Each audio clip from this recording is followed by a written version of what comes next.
Hello and welcome to the Ideal Nutrition Podcast. My name is Aidan Muir and I'm here with my co-host Leah Higl, and this is episode 213 where we're going to be talking about pre-workout nutrition. And we have obviously spoken about pre-workout nutrition a fair bit before in different ways. With this one specifically, we're just aiming to go a lot more in depth on a lot of stuff. So we're going to be talking about a range of things, including the purpose and goal of pre-workout nutrition for different situations, just to give background context. Then we'll talk about specific nutrients and some outside-the-box approaches, timing. We're also going to cover reactive hypoglycemia, how fat loss phases fit in, and then also some thoughts on fasted training as well. We're going to jump around a little bit and won't necessarily go through systematically with this, but we're going to try and cover everything I just mentioned there. Ultimately, the goal of pre-workout nutrition is to A, provide energy for performance, improve strength, endurance, and focus. Maybe all three, maybe there's more of a focus on one or the other, reduce muscle breakdown, and support better recovery. Now, a lot of this is obviously physical, but there is also some less tangible stuff in here as well. So, for example, somebody could theoretically feel more energetic, more focused with an approach that isn't the quote unquote like gold standard. So there may be this kind of like, yes, this is the gold standard, but let's kind of meet in the middle between what is the gold standard and what actually feels good for that person on an individual basis. So ideally we're using a bit of a combo of both theory and personal trial and error here as well. Personally, I think the majority of people would benefit from some form of pre-workout nutrition. If somebody was really into fasting, they might take a disagreement to that, but we're going to talk about that later, so we'll just address that separately. Even for people who are in a situation where food doesn't sit well for them or it's super early or anything like that, I do still think that there is often some form of pre-workout nutrition that can work, even if it's just a very reduced form. We will specifically be talking about the differences between pre-workout nutrition for lifting and endurance and how much it matters, especially in relation to intensity and also duration. And then the range of benefit for performance will also quantify a little bit or how much it matters, but it will obviously differ too there as well. And one thing that I do think is well worth factoring in is that performance also implies that you're reaching a threshold of intensity where we can actually see differences based on nutrition. But a larger difference is often seen in RPE, so like rate of perceived effort. So even if you're doing something that's like not at maximal intensity where you see performance improvements, it still feels easier in some cases. Moving on to discussing the timing of pre-workout nutrition, there are a multitude of ways you can actually approach this. If you are still kind of 2 to 4 hours out from your training session, you may look at having a full meal that has a good source of carbohydrates and then maybe more of a primer as you get closer to your session, or potentially you are just relying on that meal a few hours prior. You could also do something just within the 1 to 2 to 2.5 hours before, where we're thinking, okay, maybe it's not a full meal that's like high in fats and fiber and all these things that slow digestion and can sit more heavily in the stomach, but maybe we're going like a light meal or snack. So something like maybe a banana smoothie, for example, in 90 minutes, 2 hours before the session, and then that's what's fueling us through. And then there's also the option of doing just a quick digesting carb within an hour of the session, or within like 30 to 60 minutes of the session. So something that is, again, very easy to digest, the glucose, carbohydrates like ready to access pretty quickly. So this could look something like your rice cakes with jam or honey, your fruits, so bananas or dried fruit, or some apple juice or a sports gel or something like that. And depending on the individual situation, you may want to do just one of these, a combination of these. Like, for example, if you're training first thing in the morning, you might not have a whole ton of time to digest something. So you might just do the quick digesting carbohydrate snack about an hour beforehand, as opposed to if you're training in the afternoon, you might do a nice, decent, like large, high carb meal for lunch, followed by maybe like a primer or something lighter that's also high carb as you head a little closer to the session. For some people, they're going to need to adjust the timing based on just how they feel. So looking at my clients, like Some of my clients can have just a ton of carbohydrates, like a ton of food, like an hour before their session, and they feel great. They feel fine, no issues. And then some people eat something similar, like 2 hours, 2.5 hours before their session, and they're like, oh, that was too much. I don't feel good. And whilst I would say, like, if you are struggling to even tolerate like a small amount before your session, timing is definitely one, but you can also do a bit of gut training there, which we will touch on to kind of tolerate larger amounts. But it's really just finding this like sweet spot, this Goldilocks zone between what is like the gold standard and what actually feels good for you. I don't think I've got anyone from Run Club who listens to this podcast, but my flex recently has been in this marathon block. I've been doing 5Ks of Run Club, then we all go get coffee and stuff like that. And then I eat breakfast, and then right after I go and run another 10K. That's crazy. I've hit like PBs doing that. Everyone's like, how are you doing this? It's like superpower. We're going to spend a bit of time talking about carbs now, and this is largely because it's the most well-documented aspect of pre-workout nutrition. Anecdotally, based on research, there's just so many things we can talk about here. And glucose is the best fuel source for exercise above a certain intensity. And glycogen is our storage form of glucose. In the lifting space, occasionally research has pointed to highlighting that pre-workout carbs don't matter. We've added some of that research in the show notes if anyone's interested, but there is a lot of nuance there. The range of benefit differs, and for both lifting and endurance, from the carb perspective specifically, the closer you are to the following situation, the more likely it is that carbs pre-workout are likely to help, specifically even from that research standpoint where they're literally measuring performance. So the closer you are to this situation, 1, the session is long. 2, the session is intense. The session is specifically targeting the same muscle groups for a long duration. For example, if you're doing a really long leg session or something. 4, you have low baseline glycogen stores prior to pre-workout nutrition. And then 5, if you consume the carbs, it will sit well and feel good when you are training. So the closer you get to that description, the more likely it is to help. Let's say you went really far from that description.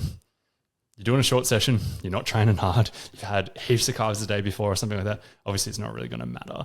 And that's really relevant for lifting. Like if you were doing a 45-minute full body workout, it's less likely to matter than if you're doing like a really long, heavy leg session in the morning or something like that. So whilst in strength sports, the research on like performance outcomes around pre-workout nutrition, pre-training nutrition is a little bit more mixed. If we look at the endurance space, it becomes a lot less mixed and a lot more clear in regards to its benefit. So an acute intake of carbs before exercise very consistently increases performance, assuming that the duration and intensity is high enough. Like Aidan said, if you have a very short session that's not very high intensity, it's unlikely to have as much of a positive impact as opposed to you having a quite long session or a very intense session. An absolutely underrated piece of the puzzle here is that having this more structured gold standard like pre-workout nutrition, pre-training nutrition, is that it can significantly reduce the rate of perceived effort. So even looking at your train high, sleep low type research where they've got 2 groups of people going into the same sessions, which are often they're often testing this in lower intensity sessions intentionally, but we've got maybe a group of people that are going in well-fueled, high carb, and then people that are going in underfueled without carbohydrates coming in before the session. Like even though both of these groups may hit very similar paces or like performance outcomes, the self-reported rate of perceived effort or exertion tends to be noticeably higher in the people that didn't have the higher carbohydrate intake leading into the session. Another relevant point on this pre-workout nutrition stuff is reactive hypoglycemia. So where this first kind of piqued my interest in a way was before I got into nutrition myself, just when I was younger and like into sports and stuff like that. Somebody who I trusted on nutrition said the line, something along the lines of like, eating simple carbs before exercise leads to a spike and then a crash in a way that hurts performance a lot. And as somebody who didn't want to hurt my performance and somebody who took that advice seriously is like, oh, I guess you shouldn't do that then. And then I just believed it, didn't really question it. And then as I got into the evidence-based world later on, I saw a lot of people talking about carbs pre-workout. including simple carbs. And it kind of clicked for me being like, firstly, I haven't heard many people, like I just heard one guy saying this, like I just kind of trusted him. Like maybe I'll look into this again. It clicked for me that maybe this reactive hypoglycemia thing wasn't such an issue at a large scale. And obviously the first thing I did was just look at research specifically on pre-workout carb research, because I was like, I don't want to zoom in too close. Like I don't want to like look for reactive hypoglycemia.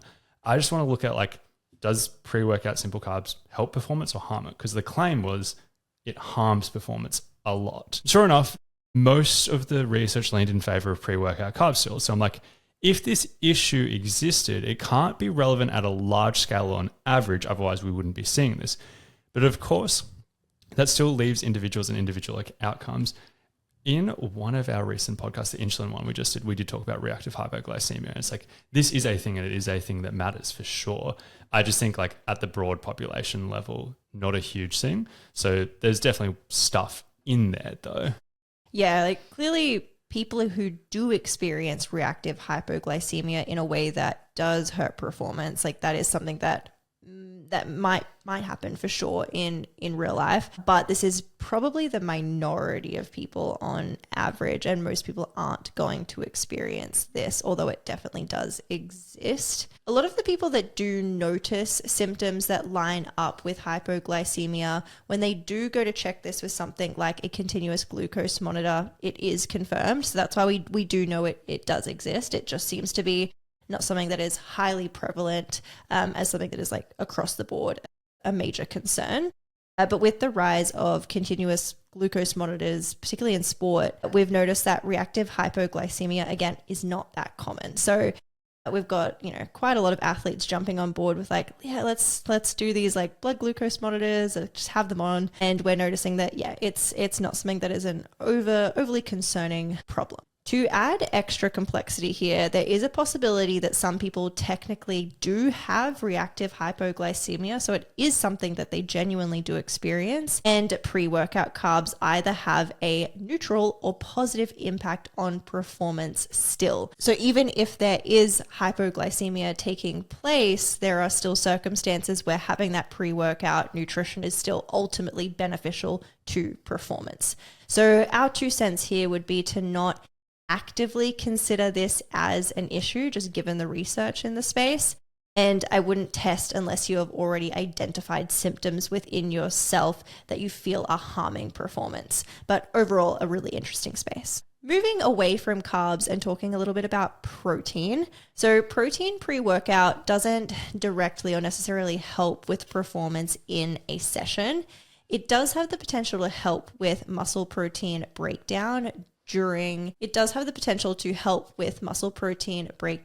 session and muscle protein synthesis after though. It's just the timing of it doesn't necessarily need to be pre-training. So the anabolic window isn't this like super magical thing, but it's probably a good idea to have protein sometime around your training session. So this could be before, it could be after, it could be a bit of both.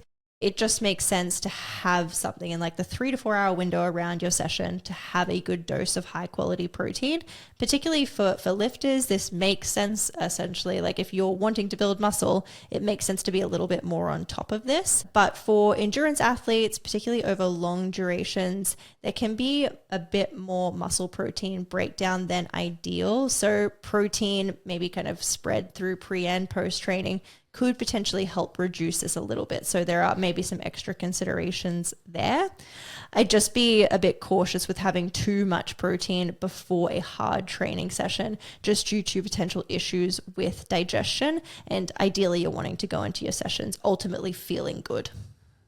The last macro we'll talk about is fat, and similar thing there where you probably don't want to have too much fat right before performance just because it could slow digestion, cause issues there as well. It also won't directly fuel performance when consumed pre-workout, because even if you are burning through fat, we basically have an unlimited source there. And if anyone wanted to dispute that, the point I would make is that each kilo of body fat contains 7,700 calories roughly. It's likely you're not burning that much in a session.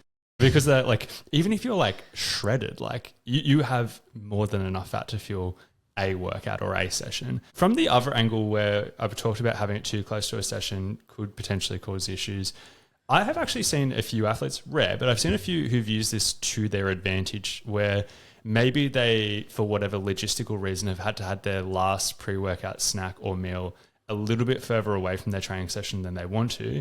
Adding some fat to it can kind of slow digestion a bit so that they feel better when the session starts as well. So it could be used that way, but that's a pretty niche application. Now, moving on to other nutrients and components, we have a few things we do want to cover. And the first one I'm going to chat a little bit about is sodium intake. So sodium is very much a case-by-case basis, but I think it is worth exploring, especially like anecdotally working with my own clients. There are clients that have like genuinely experienced a really big improvement in performance by having some level of like sodium in their pre-training meal and kind of prioritizing that. In most cases, I'm going to recommend this to people that are more so describing symptoms like lightheadedness or dizziness when training, particularly if they do have a lower than ideal salt intake. So a good example here would be some of my athletes are particularly whole food focused. They don't eat a lot of more processed foods. And they may not add a ton of sodium or salt to these foods as well. So they're just generally not getting a whole lot of salt in. So for those people, I am like, yeah, maybe we try some like salt tablets or adding salt to that pre-training nutrition snack or meal and see if that does help. The other application is my clients that do have POTS, so postural orthostatic tachycardia syndrome, and they're particularly helpful for those particular people. And then salt can also help with hyperhydration. So not only kind of increasing blood volume to get rid of symptoms like the lightheadedness and the dizziness, but also just generally to hydrate ourselves more effectively. And this is relevant for people who often end up dehydrated during their training session. So maybe they don't have a whole ton of access to fluids while they're training. Maybe their sweat loss is really high, just for whatever reason. Maybe they're training in very humid environments. If they can't replace much of that fluid during the session, it might make sense to go into a session a little bit hyperhydrated. Cool. I reckon we go through the next, because we've got a few left we want to cover, but we want to not go too long. So we'll go through these quick. So with caffeine is another one that pre-workout can improve performance. If you have quite high dosages of caffeine, it could improve performance kind of directly. If you had low dosages of caffeine, it might just reduce the rate of perceived effort.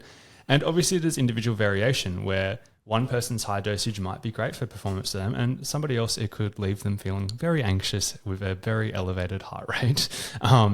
So individual variation there. And I'm also obviously not big on having it late in the day due to the impact on sleep, probably having more negatives than the upside of it.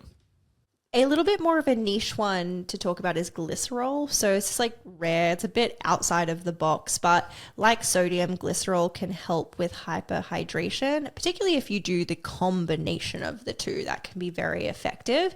It has pretty niche applications, but it can be very relevant to specific situations where dehydration is more of a risk. Another niche one is beetroot juice and nitrates. And part of why we're talking about niche ones as well is just because otherwise you could just massively simplify down to macros. And we're talking about some niche stuff just to be like, hey, there's actually more you can do. And these are just some like examples. So beetroot juice and or other forms of nitrates can improve performance by helping with blood flow, vasodilation. And for endurance, this is pretty self-explanatory. There is a reason why people have done blood doping or EPO or other things. This is just like a legal and less effective version of that. It still does help though. It could also help with gym performance for higher rep sets. Hard to say how much that translates to improve progress over time, but it can still help with that and getting a better pump as well. And potentially maybe even joint pain a little bit. There's not a heaps of research on that, but at this stage, the research we do have is looking at mildly positive. In the context of fat loss phases, pre-workout carbohydrates specifically can be a little bit of a conundrum. Like during a deficit, carb intake is often lower. And since carbs are lower, there is less room for pre-workout nutrition to actually be a part of that overall daily intake. But on the flip side, the conundrum really comes from the fact that pre-workout nutrition is even more beneficial when you're in this underfueled state by being in a deficit.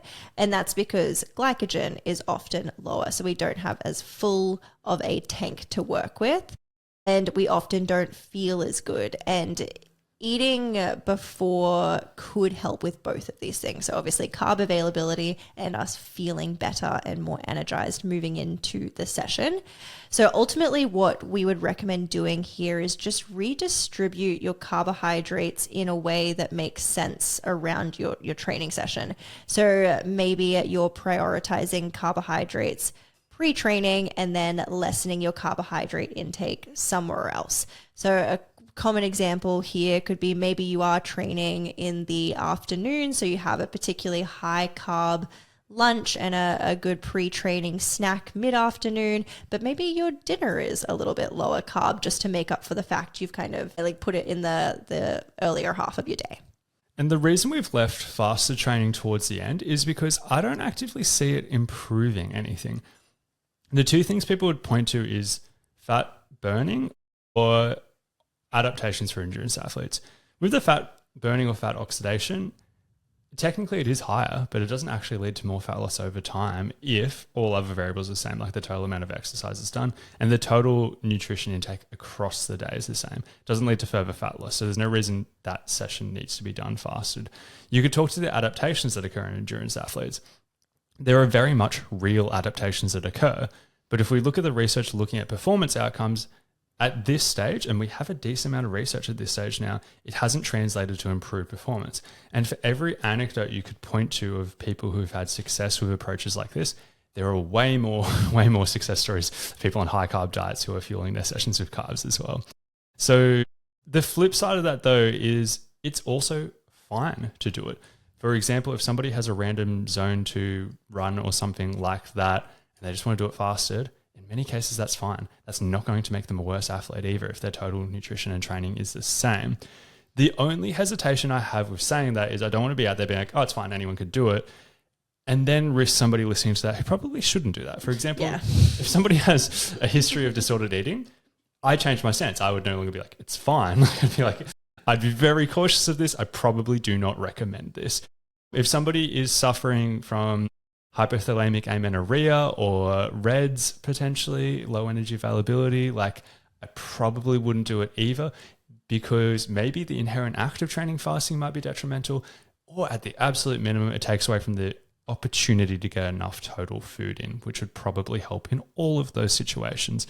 So it's fine under certain circumstances. At worst, it just reduces your ability to perform at an optimal intensity for higher intensity type stuff. And there could be other downsides as well. Ultimately, it's about balancing what is going to be best for performance with personal preference and finding what actually works for you and in the context of what you are trying to achieve. There are a ton of different ways to do pre-workout nutrition. There's not just one correct way. So finding what works for you and then doing that is kind of the ultimate recommendation. This has been episode 213 of the Ideal Nutrition Podcast. As always, if you haven't already, if you could please leave a rating or a review, we would massively appreciate that.